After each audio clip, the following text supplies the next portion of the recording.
Assalamualaikum warahmatullahi wabarakatuh. Apa kabar guru-guru hebat semua?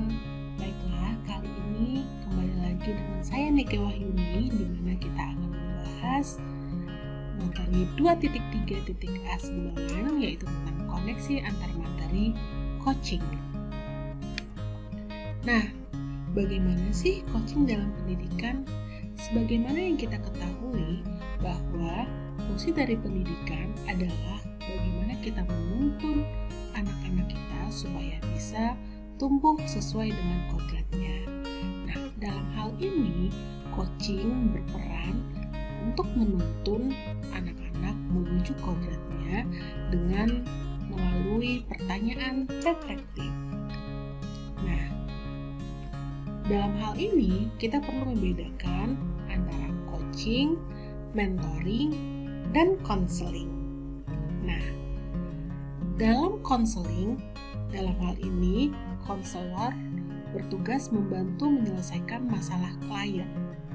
Sehingga dalam hal ini, klien membutuhkan bantuan dari seorang konselor untuk mengatasi permasalahannya. Nah, hal yang digarisbawahi oleh seorang konselor dalam menggali masalah klien adalah bagaimana masa lalu dari klien tersebut, sehingga dapat dirumuskan apa yang akan dilakukan di langkah berikutnya. Yang kedua, mentoring. Nah, beda halnya dengan konseling, mentor dalam hal ini membagi pengalaman yang sudah pernah dia lakukan. Nah, dalam hal ini, mente mengembangkan dirinya sesuai dengan pengalaman yang sudah didapatkan oleh mentor. Nah, hal yang sangat kita bahas di sini adalah coaching. Coaching dalam hal ini, coach bertugas untuk mengarahkan, sementara coachee menyelesaikan masalahnya sendiri berdasarkan refleksi pertanyaan yang diberikan oleh coach, sehingga coachee menyadari apa yang harus dilakukan untuk menyelesaikan permasalahan yang sedang dia hadapi. Nah, adapun prinsip-prinsip dalam coaching itu ditandai dengan yang pertama, adanya kemitraan. Dalam hal ini terjadi tujuan percakapan yang disepakati. Idealnya tujuan datang dari coachee. Nah, yang kedua, adanya percakapan yang kreatif. Nah, dalam hal ini percakapannya bersifat dua arah. Nah, percakapan dilakukan untuk menggali, memetakan situasi coachee, dan percakapan ditujukan untuk menghasilkan pemikiran atau ide-ide yang baru. Nah, prinsip yang ketiga yaitu memaksimalkan potensi. Nah, percakapan ditutup dengan kesimpulan oleh coachee, dan akhirnya percakapan itu sendiri nanti akan menghasilkan rencana tindakan yang akan dilakukan. Dalam melakukan coaching, coach memiliki mindset yang perlu dikembangkan. Yang pertama adalah coachee sebagai pusat. Nah, lakukan coaching pada coaches bukan pada masalahnya. Dalam hal ini, coachee perlu mendengarkan, merespon, dan bertanya untuk membuat kliennya dapat terus belajar dari situasinya. Nah, yang kedua, dalam pikiran seorang coach perlu ada pernyataan saya terbuka dan ingin tahu lebih banyak.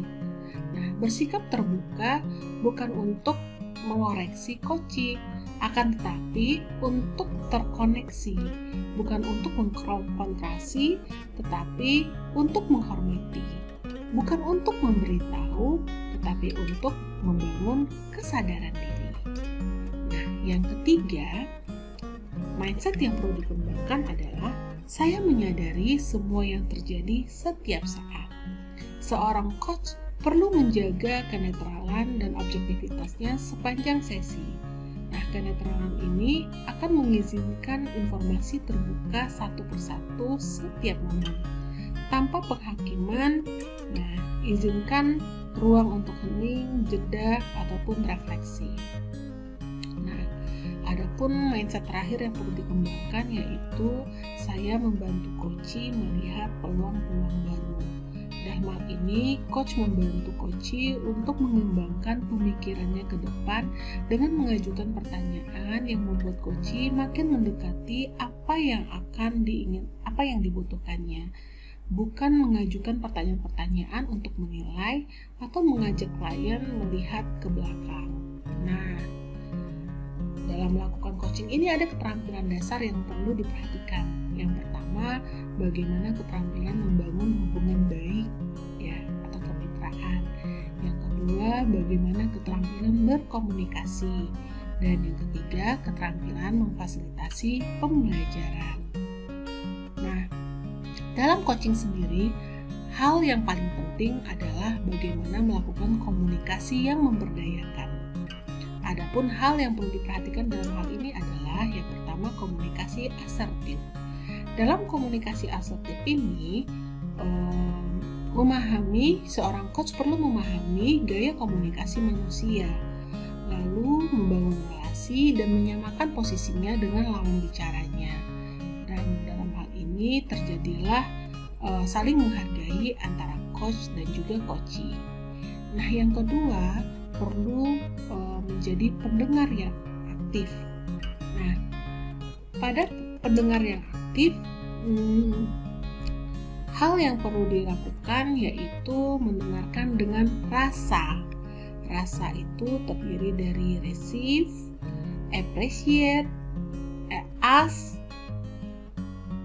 summarize, dan ask. Ya, jadi di sini rasa itu terdiri dari yang pertama receive, perhatikan pembicaraan, terima semua ucapan dan dengarkan kata kunci.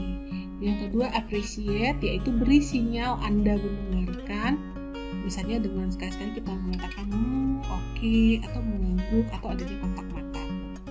Selanjutnya summarize, rangkuman yang Anda tangkap dari pembicaraan yang dilakukan dengan coachee. Selanjutnya ask, ajukan pertanyaan untuk memperdalam.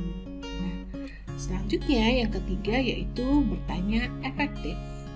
Dalam hal ini kita perlu sering melakukan latihan-latihan berupa pertanyaan yang bersifat terbuka, pertanyaan yang fokus kepada tujuan, pertanyaan-pertanyaan reflektif, lalu pertanyaan yang mengukur pemahaman, mengeksplorasi, dan juga aksi. Nah, selanjutnya adalah umpan balik yang positif. Dalam hal ini, kita akan membangun hubungan yang positif dengan klien, sehingga klien merasa nyaman ketika melakukan coaching dengan coach.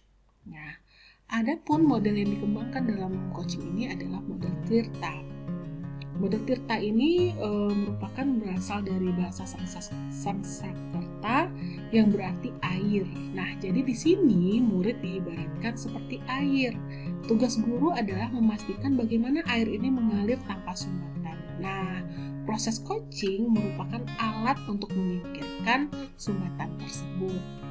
Adapun tahapan dari Tirta itu adalah yang pertama menentukan tujuan. Jadi pertama melakukan coaching, kita perlu menyampaikan kenapa pertemuan tersebut dilakukan.